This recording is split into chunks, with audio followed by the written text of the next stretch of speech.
একদিন মায়ার নবী মুহাম্মদ সাল্লাল্লাহু আলাইহি ওয়াসাল্লাম একটি জঙ্গলের পাশ দিয়ে হেঁটে যাচ্ছিলেন। হঠাৎ নবীজি দেখতে পেলেন এক ইহুদি একটি মা হরিণকে শিকার করে শক্ত করে বেঁধে রেখেছে। দয়ার নবীকে দেখা মাত্রই হরিণটি রোনাজারি শুরু করল এবং মানুষের ভাষায় বলে উঠল, ইয়া রাসূলাল্লাহ, ইয়া হাবিব আল্লাহ, আজ সকালে আমি আমার বাচ্চাদের বাসায় রেখে খাবারের সন্ধানে বের হয়েছিলাম। হরিণটি বলল, হে আল্লাহর নবী, ওই সময় এই ইহুদি আমার সামনে আসে এবং আমাকে বন্দী করে ফেলে। সকাল থেকে আমি এখানে বন্দী। ইয়া রাসূলাল্লাহ, আমার ছোট ছোট দুধের বাচ্চা আছে, তারা আজ সারাদিন কিছুই খায়নি। আমাকে না পেয়ে তারা হয়তো অস্থির হয়ে পড়েছে, পিপাসায় তাদের বুক ফেটে যাচ্ছে।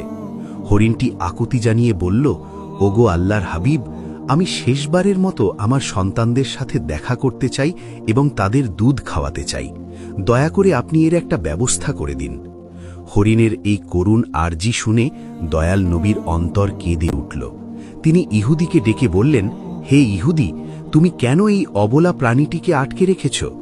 ইহুদি উত্তর দিল, আমি একে শিকার করেছি, আর বনের প্রাণী শিকার করা তো আমার অধিকার, তাই আমি একে ছাড়ব না। নবীজি বললেন, তুমি কি দেখতে পাচ্ছ না এটি একটি মা হরিণ? এর স্তন দুধে পরিপূর্ণ, এর বাচ্চারা না খেয়ে কষ্ট পাচ্ছে, তুমি একে একবার সুযোগ দাও। ইহুদি অবজ্ঞার সাথে বলল, আমি এত কষ্ট করে ধরলাম আর আপনার কথাই ছেড়ে দেব? একবার ছেড়ে দিলে কি বনের হরিণ আর ফিরে আসে? তখন বিশ্বনবী বললেন, তুমি একে ছেড়ে দাও, আমি জামিন হচ্ছি, সে তার বাচ্চাদের দুধ খাইয়ে আবার তোমার কাছে ফিরে আসবে।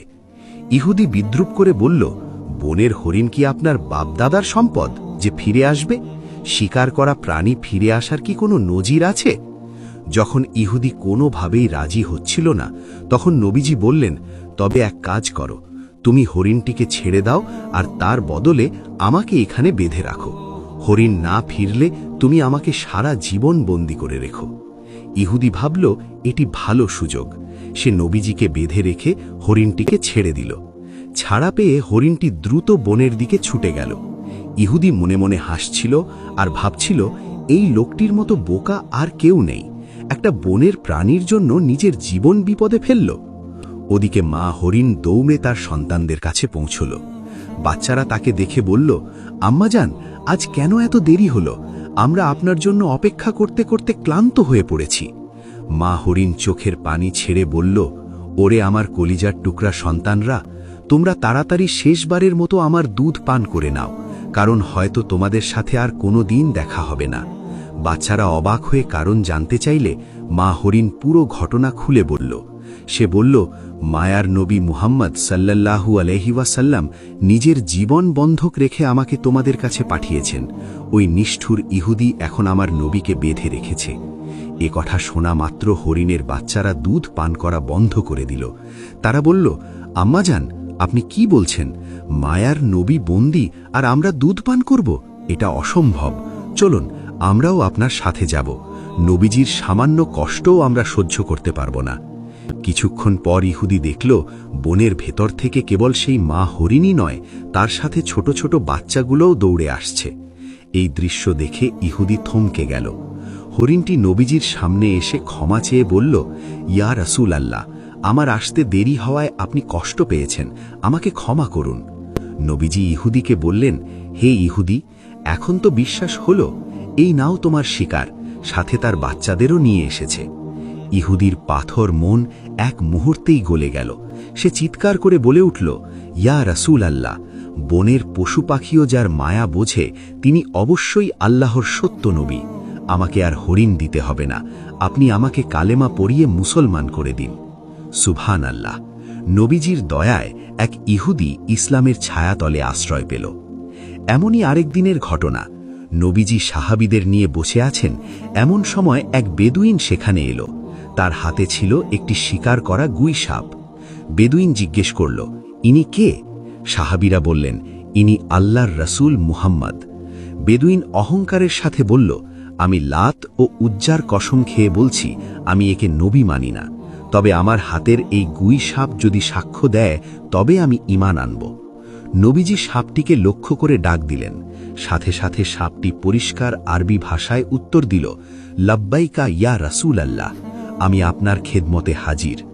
নবীজি জিজ্ঞেস করলেন, হে গুই সাপ, আমি কে?